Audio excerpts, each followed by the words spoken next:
Welcome, बहुत बहुत स्वागत है आपका सरकारी सिलेबस यूट्यूब चैनल पर। और आज बड़ा ही इंपॉर्टेंट डे है।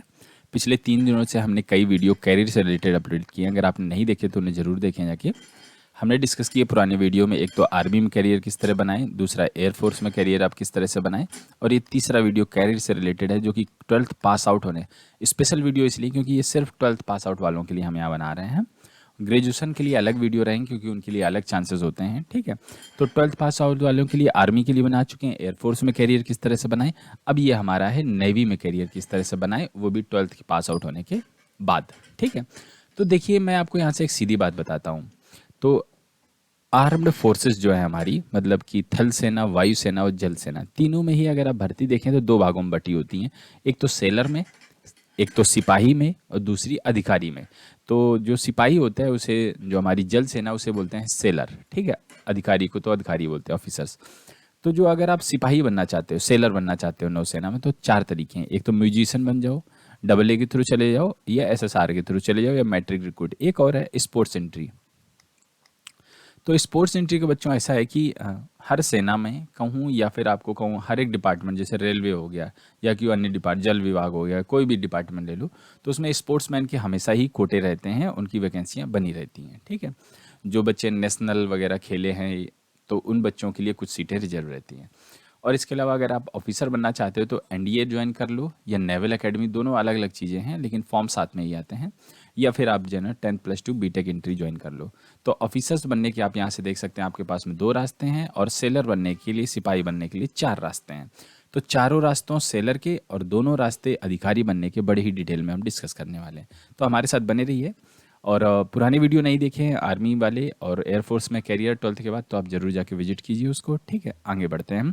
तो आगे बढ़ने की श्रृंखला में आपको बता दूं कि ये जो जल सेना है हमारी, इसमें कैरियर मतलब चुनौती भरा होता है। ये जैसे आप देख रहे हैं पानी का जहाज है कोई, ठीक है। अब ये पानी का जहाज जो है ना समुद्र में उतर गया, पता लगे 2 महीने 4 महीने जो है ना समुद्र में ही चल रहा है। और समुद्र में जो है ना छोटा से, किसी सिपाही का जो है ना छोटा से एक रूम होगा, बस सोने को मिलता होगा। मतलब कि ज़िंदगी अस्त व्यस्त रहती है, ना सही से खाने को, ना सही से हवा पानी लेने को, और समुद्र के बीच में ये चल रहा है। ना इंटरनेट कनेक्शन है, ना आप फेसबुक व्हाट्सएप ट्विटर इस्तेमाल कर सकते हो। तो मतलब एक थोड़ी टफ भरी नौकरी होती है जल सेना की भी, ठीक है। तो अब इसे ध्यान रखते हुए आप करियर चूज कीजिएगा, ठीक है। तो आगे बढ़ते हैं। आगे बढ़ने की श्रृंखला में अब हम देखते हैं कुछ और इम्पोर्टेंट बातें, जैसे कि नेवी में और कौन से ये क्वेश्चंस जो मैंने यहाँ पर आपको लिखे हैं, तो ये कुछ बच्चों ने पूछे हैं, इनके बारे में हम डिस्कस करेंगे, बट लास्ट में डिस्कस करेंगे। इससे पहले आपको सारे प्रश्नों के जवाब मिल जाएंगे जब हम वीडियो में आगे आपको चीज़ें बताएंगे। तो सबसे पहले बात कर लेते हैं एसएसआर की। तो एसएसआर में एक बम्पर भर्ती आती है, हर साल आती है। इसकी रिक्वायरमेंट क्या है कि कक्षा 12 पास होना चाहिए, ठीक है। मैं थोड़ा अपना पेन का कलर बदलता हूँ ताकि आपको थोड़ा सा अच्छे से दिखाई दे। आपको 12 पास होना चाहिए, किससे? मैथ और फिजिक्स से। और साथ में एक सब्जेक्ट और होना चाहिए, केमिस्ट्री हो या बायोलॉजी हो या कंप्यूटर साइंस हो, ठीक है। और 17 से 20 साल तक का कोई भी बच्चा इसमें भाग ले सकता है। ध्यान रहे, सिर्फ बॉयज ही इसमें फॉर्म भर सकते हैं, लड़कियां इसमें फॉर्म नहीं भर सकती हैं, ठीक है। एग्जाम पैटर्न क्या होगा? सबसे पहले आपका रिटन टेस्ट होगा, फिर इसका पीएफटी होगा, फिजिकल फिटनेस टेस्ट, फिर इसके बाद आपका मेडिकल होगा। जो आपका फिजिकल टेस्ट है उसमें 1600 मीटर की दौड़ रहेगी, 7 मिनट में आपको पूरी करनी रहेगी, और 20 उठक बैठक लगानी है आपको, और 10 पुशअप लगानी है। ये आपका जो है, जो पीएफटी रहेगा कुछ इस तरह का रहने वाला है, ठीक है। एसएसआर में जो मैं आपको ये बता रहा हूँ, एसएसआर और डबल ए में कुछ खास अंतर नहीं है। डबल ए में क्या होता है कि आपके नंबर 60% होने चाहिए। एग्जाम आपका सेम ही होगा डबल ए और एसएसआर वालों का, बट इसमें जो है ना मेरिट थोड़ी सी ज़्यादा जाती है, क्योंकि इसमें आपके प्रमोशन काफ़ी तेज़ी के साथ में होते हैं। अगर आप डबल ए के थ्रू रिक्रूट होते हैं भारतीय जल सेना में, तो प्रमोशन तेज होंगे तो सैलरी भी आपकी बढ़ेगी, जाहिर सी बात है। तो इसलिए बच्चे जो है ना डबल ए में ज़्यादा जाना चाहते हैं, और एक अच्छा करियर बनाना चाहते हैं, जल्दी से प्रमोशन पाके एक अच्छी सैलरी पाना चाहते हैं। एलिजिबिलिटी क्राइटेरिया दोनों का ही सेम है, बट इसमें क्या है कि इसमें सिर्फ 10+2 पास होना चाहिए, नंबरों की रिक्वायरमेंट नहीं है एसएसआर में। वहीं डबल ए में क्या है कि 60% नंबर भी होना चाहिए 10+2 पीसीएम के साथ में, ठीक है। तो ये चीज़ हो गई आपकी। और 17 से 20 साल उम्र सीमा सेम उसकी है, और एग्जाम पैटर्न और दौड़ वगैरह फिजिकल फिटनेस सबका सब सेम है डबल ए और एसएसआर का। मैं आपको अगली स्लाइड में दिखाता हूँ, देखिए। 10+2 होना चाहिए और 60% नंबर होने चाहिए। बाकी चीज़ वही मैथ फिजिक्स होनी चाहिए और इनमें से कोई एक सब्जेक्ट केमिस्ट्री हो, बायोलॉजी या कंप्यूटर साइंस वगैरह होना चाहिए। एग्जाम पैटर्न वही है और आपका पीएफटी वगैरह वही है, कोई बदलाव नहीं किया गया है। ठीक है, तो इसकी मेरिट क्या है कि मेरिट भी आपकी एक ही बनती है। ऊपर से कुछ बच्चे जो है ना AA के लिए ले लिए जाते हैं, ये ऑल इंडिया बेस पर रैंकिंग बनती है, तो AA के लिए ले लिए जाते हैं। तो अगर आपके अच्छे नंबर आएंगे तो आप AA के लिए चले जाएंगे। सेम आपका ये एग्ज़ाम वगैरह हर चीज़ सेम रहती है। ठीक है, तो ये AA और SSR हो गया। तो आप इसमें ज़रूर फॉर्म भरें। अगर आप 12th पास आउट लड़के हैं, बॉयज़ हैं, तो इसमें आप करियर अपना बना सकते हैं। आगे बढ़ते हैं, मैट्रिक रिक्रूट। ठीक है, इसमें क्या है, कक्षा 10 पास वाले बच्चे इसमें फॉर्म भर सकते हैं। 3 तरह के पद रहते हैं। एक तो सेफ रहता है, जानते हो, खाना बनाने वाले, स्टेवर्ड साफ सफाई करने वाले, और सैनिटरी हाइजीनिस्ट, मतलब ये भी एक तरह से साफ सफाई करने वालों का ही पद है। तो 3 तरह की वैकेंसी टाइम टू टाइम आती रहती है। प्रत्येक साल आपकी वैकेंसी आती है। 17 से 20 साल तक का कोई भी युवा इसमें भाग ले सकता है। ठीक है, तो आप इसमें भी अपना करियर बना सकते हो। तो हमने डिस्कस कर ली किसके बारे में, एक तो AA, SSR और मैट्रिक रिक्रूट आर, और स्पोर्ट्स कोटा की जो एंट्री होती है उसके बारे में। और जो म्यूजिशियन की आपकी एंट्री होती है, म्यूजिशियन की, तो ये भी साल आती रहती है, हर साल आती रहती है। इसमें क्या होता है कि आपके पास में किसी संस्थान से कोई सर्टिफिकेट होना चाहिए कि हाँ हमने म्यूजिक सीखा है पर्टिकुलर म्यूजिक में। ठीक है, या फिर आपने किसी नेशनल इवेंट में पार्टिसिपेट किया है, तो भी आप जो है ना वो सर्टिफिकेट दिखा के भी इसमें भर्ती हो सकते हो म्यूजिशियन के लिए। ठीक है, आगे बढ़ते हैं। अब हमने देख लिए सेलर बनने के रास्ते क्या थे। अब हम देखते हैं आपके ऑफिसर्स बनने के रास्ते। ऑफिसर बनने के आपके पास में क्या क्या रास्ते हैं। तो सबसे पहले आता है 10+2 बीटेक एंट्री। ठीक है, जैसे कि आर्मी भी ये होता है एक तरह से।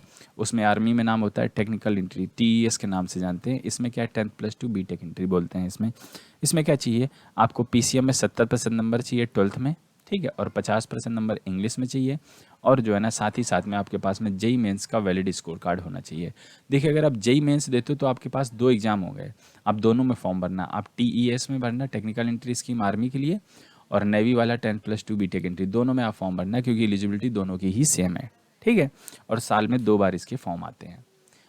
तो एलिजिबिलिटी हमने आपको बता दी। ठीक है, तो आप इसमें फॉर्म वगैरह भर सकते हैं। उम्र सीमा आपकी 16.5 से 19 वही उम्र सीमा रहती है आपकी। ठीक है, तो अगर आप 12th भर रहे हो और JEE मेंस एग्जाम दे रहे हो तो आप इसमें ज़रूर पार्टिसिपेट कीजिएगा। इसमें सिर्फ लड़के ही फॉर्म भरते हैं, सिर्फ लड़के। ठीक, मतलब सिर्फ बॉयज़ ही इसमें फॉर्म भर सकते हैं। गर्ल्स के लिए अभी ये वैकेंसी ओपन नहीं है। ठीक है, आगे बढ़ते हैं। अब बात आती है NDA की और नेवल एकेडमी की। इसके प्रत्येक साल 2 बार फॉर्म आते हैं, NDA 1 एंड NDA 2 करके। और साथ ही साथ में नेवल एकेडमी की भी वैकेंसी रहती है। जैसे टोटल वैकेंसी करीब 400 के आसपास होती है, उसमें से 30 वैकेंसी जो है ना नेवल एकेडमी वाले बच्चों के लिए होती है। अब नेवल एकेडमी क्या होती है, इसमें डायरेक्ट नेवी के लिए, जैसे बहुत ज़्यादा बच्चा कोई इच्छुक है कि हाँ हम बस नेवी की ही ट्रेनिंग करेंगे, तो इसमें अगर आप ज्वाइन करते हैं तो क्या है कि आपको 4 साल सीधा नेवी की ट्रेनिंग होगी, बीटेक की आपकी जो है ना इसमें डिग्री दी जाएगी। वहीं NDA में क्या रहता है कि आपको 3 साल की जो है ना NDA की ट्रेनिंग रहेगी, फिर 1 साल आपकी नेवी की ट्रेनिंग रहेगी।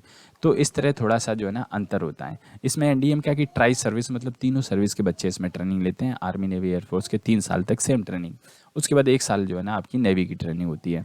और नेवल एकेडमी आपकी 4 साल तक सेम ही ट्रेनिंग आपकी बनी रहती है। तो आपके साल में 2 बार एग्जाम आते हैं, आप इसमें फॉर्म भर सकते हैं। 16.5 से 19 आपकी उम्र सीमा होती है। और इसमें आप जब फॉर्म भरेंगे उसके बाद आपको एक रिटन टेस्ट देना पड़ेगा। रिटन टेस्ट के बाद आपकी एक SSB होगी। SSB होने के बाद आपका तुरंत ही मेडिकल हो जाएगा। मेडिकल के बाद आपकी फाइनल मेरिट लिस्ट आ जाएगी। अगर मेरिट लिस्ट में नाम आया तो आप जो है ना ट्रेनिंग के लिए भेज दिए जाओगे। ठीक है, तो ये ट्रेनिंग का कुछ आपको मैंने शेड्यूल बताया। एक मैंने पुराना वीडियो बनाया था कि NDA में फ़ी स्ट्रक्चर क्या रहता है, अगर नहीं देखा तो जाके चैनल पर आप देख सकते हो। तो हमने यहाँ पर ये चीज़ आपको अच्छे से बताई कि NDA और नेवल एकेडमी में आपको किस तरह से जाना होता है। और इसकी जो है ना एजुकेशन जो है, तो NDA में मैं आपको बताता हूँ, NDA में आपको होना चाहिए PCM से 10+2 आपका जो है ना पास होना चाहिए। सेम नेवल एकेडमी के लिए भी, तो PCM से 10+2 आप होना चाहिए, तभी आप इसके लिए फॉर्म भर पाओगे। और नेवल एकेडमी के लिए लड़कियां नहीं जाती हैं, NDA में लड़कियां भी फॉर्म भर सकती हैं। ठीक है, तो ये चीज़ हो गई, हमने अच्छे से आपको बता दिया। तो हमने अच्छे से डिस्कस किया कि आपकी 10+2 के बाद इंडियन नेवी में आप किस तरह से करियर बना सकते हो। तो उम्मीद करता हूँ आपके सारे डाउट क्लियर हो गए होंगे। अगर कुछ और जानना पूछना चाहते हो तो हमें कमेंट कर सकते हो। फिलहाल इस वीडियो में हम इतना ही रखना चाहेंगे। हम आपसे बहुत ही जल्द मिलते हैं अगली वीडियो में। तब तक के लिए वंदे मातरम।